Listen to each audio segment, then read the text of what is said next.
Oh my, that's a lot of smartphones. 1, 2, 3, 4, that's 10. Tecno has decided to sponsor a giveaway. It'll be happening over on my Twitter, so go check for that tweet. Another chance for you to win a new smartphone. This is the Tecno Camon 15. It's the Pro and the Premier. Yes, that is a pop-up camera in a device that's gonna retail around 250 bucks. The reason there's two devices is because they're sold in different regions. You may see the Pro in your region or the Premier. Otherwise, the specs are the same. So for the purpose of this video, we're gonna be unboxing the Premier version. So Tecno Camon 15 Premier, a value for money proposition in the mid-range, around $250. That'll give you a 64 megapixel quad camera. There is a night lens, so there's some low light potential in there as well. The 32 megapixel pop-up camera on the front, we're gonna give that a shot, and a 6.6 inch display. This model appears to have 128 GB of storage and 6 gigabytes of RAM. The display 2340 by 1080 and a 4000 milliamp hour battery. Okay, let's crack into this.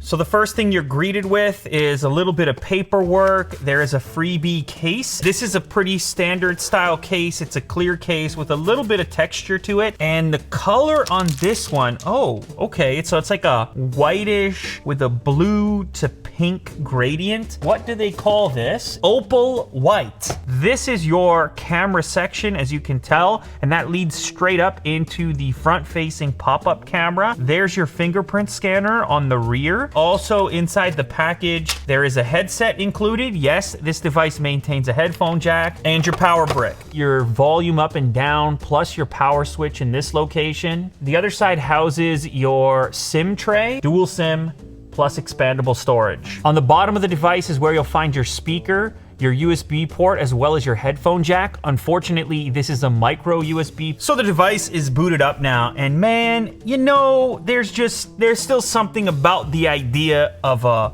full display.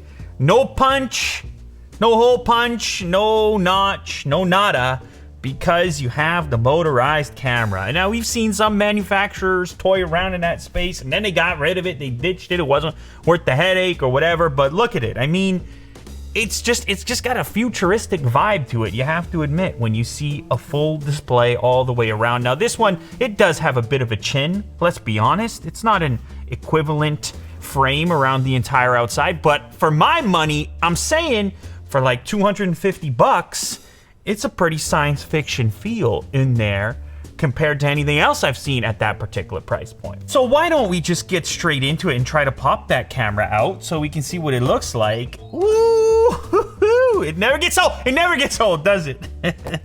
Boom. Up and down with the sound effect. Let me make sure you hear the sound effect. It's too much fun. Listen. Shh. Like your own little robot friend, pops out what is a 32 megapixel selfie camera. Do I want the full out AI system? I don't know. This is how it's set up out of the box, so let's just do one of those. Whoa, okay. That's a dramatic selfie. Beard hair test? Well, yeah, I mean, there's a benefit to resolution on the front-facing camera. I mean, that tells you what you need to know. There's the evidence. And it all happened on a pop-up thing that once you're done with it, it's gone. It just hides away. Maybe for me, it's just the movies I used to watch as a kid, but there's something about the little robotic camera which it's got a special place in my heart. The selfie camera, ultimately, you're using less than the rear camera, so that one requires a couple of shots also. We got the trusty plant. We snapped that photo. Let's try the 2x telephoto. And then there's also an ultra wide. Pop that one off real quick. Definitely some versatility in the camera department. From ultra wide, macro, we can pull a fair amount of detail just there alone. Detail on the ultra wide takes a hit, but that's usually the case. The main camera is gonna be the best performer. Certainly when it comes to the detail on the main camera, I mean, that's the one you're gonna wanna be using. I think this device also has some sort of night mode in it. They call it super night. I guess we should hit some lights real quick. Very low light situation. Got the model, as you can tell. Whoa. Well, in the preview, there appears to be plenty of light in the preview, that's for sure.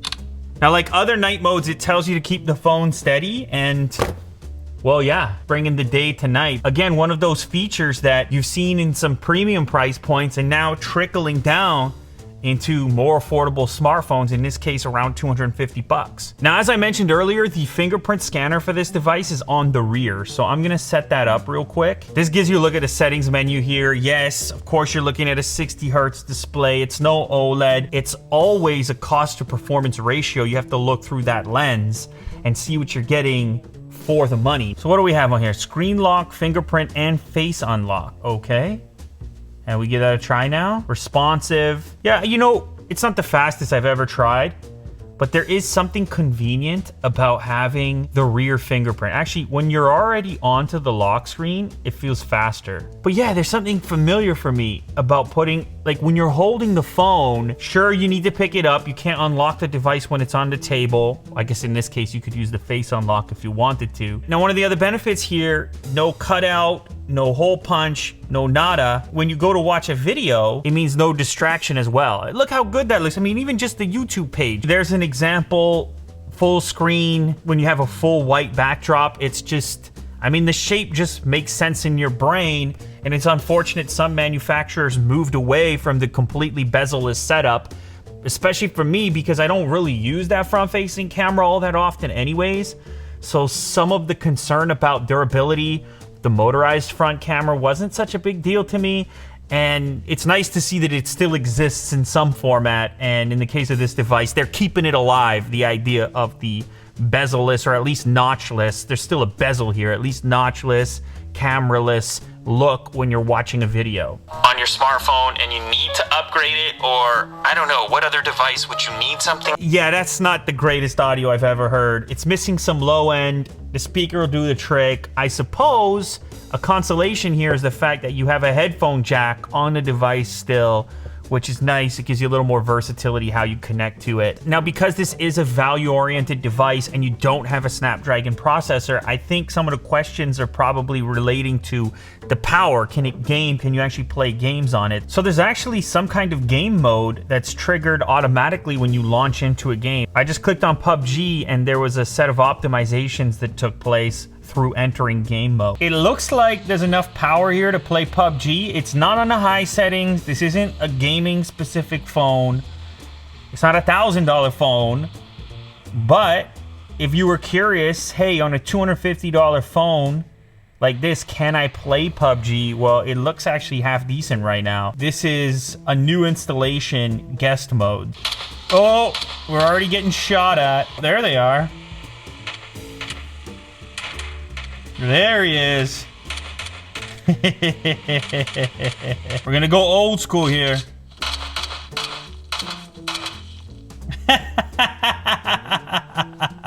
Oh man. Rookie mode is perfect for video demonstrations. It's always making me look good. I just brought fists to a gunfight.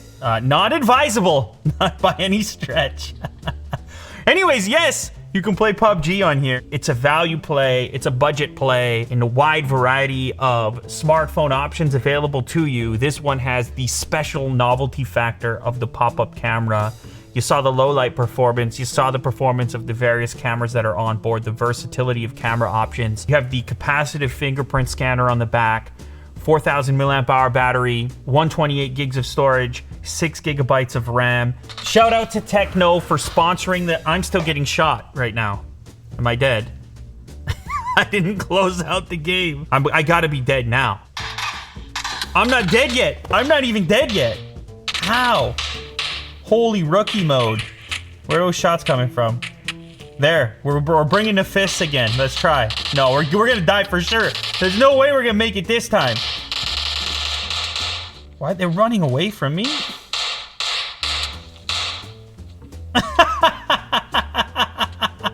Look, look, look! PUBG rookie mode. Use it for all your videos, like an all-star. Yeah, shout out to Tecno for sponsoring such a huge giveaway. It will be, will it be 10 or it'll be 9? I think it'll be 9 phones, 9 or 10 phones. Anyway, Premiere, Pro, same difference, different regions. Very cool. I'm glad someone is still doing the pop-up camera thing. Let's not let it go. Let's not let it die. It's 2020. We're moving into the future. Let the robotic cameras live. Head over to Twitter for your chance to win one of these.